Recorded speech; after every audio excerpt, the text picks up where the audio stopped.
யாருமே சத்தியமாக எதிர்பார்க்கலைங்க. அப்படிப்பட்ட ஒரு நேரத்தில் முதல்வர் விஜய் அதிரடியான உத்தரவை திமுக அவங்களுக்கு எதிராக பிறப்பிச்சிருக்காரு.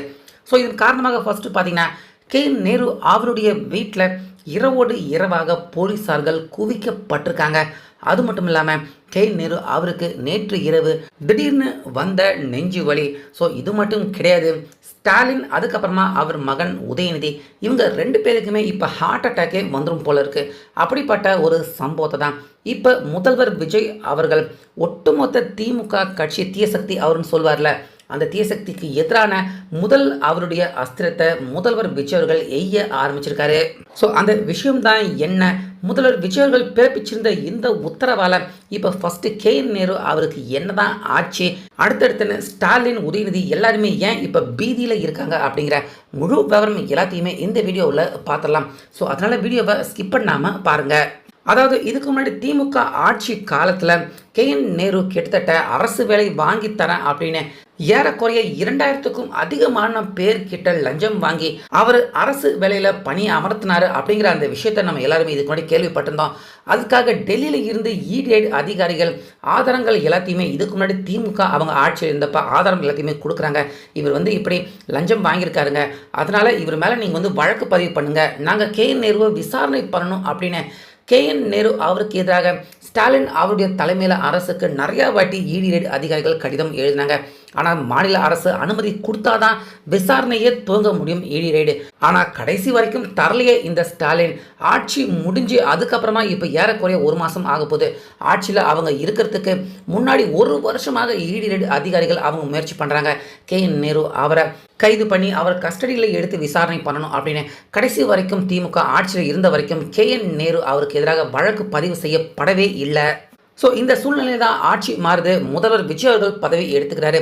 ஸோ வந்த உடனே ஏற்கனவே பார்த்தீங்கன்னா அவங்க அனுப்புகிற அந்த கடிதம் ஆதாரங்கள் எல்லாமே நிலுவையில் இருக்கு, நீங்களாச்சும் அனுமதி கொடுப்பீங்களா அப்படின்னு இடி அதிகாரிகள் அவங்க டெல்லியில் இருந்து நம்ம தமிழக அரசுக்கு எதிராக ஒரு மனு ஒன்று அனுப்புகிறாங்க, அனுமதி கொடுங்க அப்படின்னு கேட்குறாங்க. பத்தாக்குறைக்கு செந்தில் பாலாஜி அவருக்கு எதிராகவும் பார்த்தீங்கன்னா ஒரு சில வழக்குகள் ஆதாரங்கள் எல்லாத்தையுமே கொடுத்து அவரையுமே விசாரிக்கணும் அப்படின்னு சொல்கிறாங்க. ஸோ இந்த சூழ்நிலையில் தான் முதல்வர் விஜய் அவர்கள் பதவி எடுத்துக்கிட்டு ஏறக்குறைய பார்த்தீங்கன்னா ஒரு மாதம் ஆக போகுது. இன்னும் இடி அதிகாரிகளுக்கு முதல்வர் விஜய் அவர்கள் ஏன் அனுமதி கொடுக்கல, அப்போ திமுகவை காப்பாற்ற நினைக்கிறாரா அப்படின்னு இஷ்டத்துக்கு ஒரு சில அரசியல் விமர்சகர்கள் பேசுகிறத நம்ம எல்லாருமே கேட்டிருந்தோம். ஆனால் கரெக்டான அதற்கான நேரம் வர்ற வரைக்கும் முதல்வர் விஜய் அவர்கள் காத்துக்கிட்டு இருந்தார். ஸோ அந்த நேரம் நேற்று வந்திருக்கு. கரெக்டாக பார்த்தீங்கன்னா நேற்று நேரு அவருக்கு எதிராக நம்ம தமிழ்நாட்டில் பார்த்தீங்கன்னா வழக்கு பதிவு செய்யப்பட்டிருக்கு, எஃப்ஐஆர் பதிவு செய்யப்பட்டிருக்கு.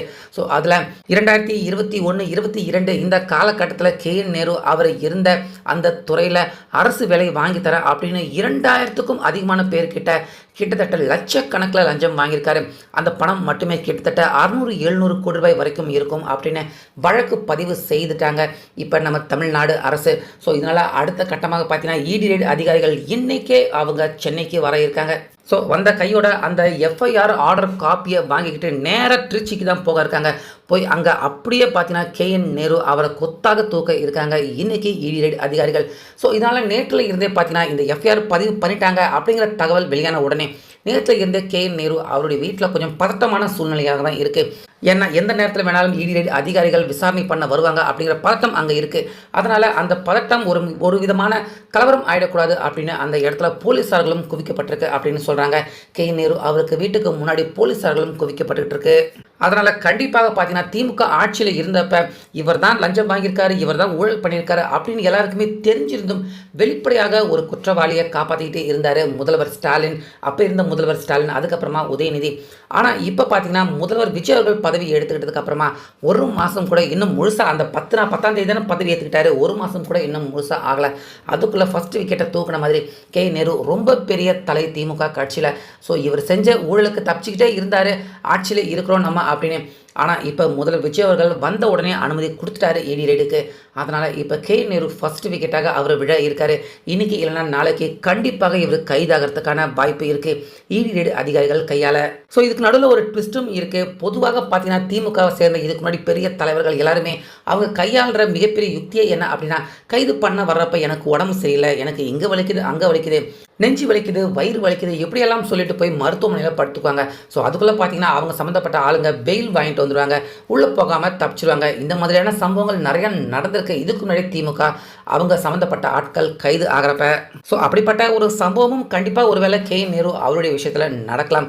ஆனால் எது எப்படி இருந்தாலும் ஆதாரம் பக்காவாக இருக்குது. இவங்களுடைய முக்கியமான இடத்துல இருந்தே பக்காவான ஆதாரங்கள் எல்லாத்தையுமே இடி அதிகாரிகள் அவங்க கைப்பற்றிருக்காங்க. ஸோ அதனால் இதில் நேரு அவர் மட்டும் சிக்க போவதில்லை. இன்னும் அடுத்தடுத்து திமுகவை சேர்ந்த வரிசையாக லிஸ்டே பார்த்தீங்கன்னா இடி அதிகாரிகள் வச்சுருக்காங்க. அடுத்ததாக செந்தில் பாலாஜி சிக்க இருக்காரு, ராதாகிருஷ்ணன் அவரும் சிக்க இருக்காரு, முக்கியமாக உதயநிதி அவருமே கூட சிக்க இருக்காரு, முக்கியமாக அதே போல் ஸ்டாலின் அவருமே கூட சிக்க தான் போகிறாரு கண்டிப்பாக இந்த 5 வருஷத்துக்குள்ளே. இதனால் பார்த்தீங்கன்னா கண்டிப்பாக தவறு செய்த திமுக மிகப்பெரிய தலைவர்களாக இருந்தாலும் கண்டிப்பாக அவங்க இடி அதிகாரிகள் அவங்கள விடுறதா இல்லை. தமிழக அரசு அனுமதி கொடுத்தா போதும் எல்லாரையுமே கொத்தா தூக்கிட்டு போக தயாராக இருக்காங்க. அதனால் இன்றைக்கி நேரு அடுத்தடுத்துன்னு திமுக தலைவர்கள் எல்லாருமே நிச்சயமாக கைதாக போகிறாங்க. ஸோ இதனால் ஒட்டுமொத்த திமுக தலைவர்கள் ஊழல் பண்ணவங்க எல்லாருமே தற்போது ஹார்ட் அட்டாக் வர்ற நிலைமையில தான் அவங்க எல்லாருமே இருக்காங்க. ஸோ முதல்வர் விஜய் அவர்கள் வந்த உடனே இந்த அதிரடியான உத்தரவை பிறப்பிச்சு இப்போ நேரு அவர் மிகப்பெரிய சிக்கலில் சிக்கியிருக்கிறத பற்றி உங்கள் கருத்தை என்னங்கிறத சொல்லிடுங்க.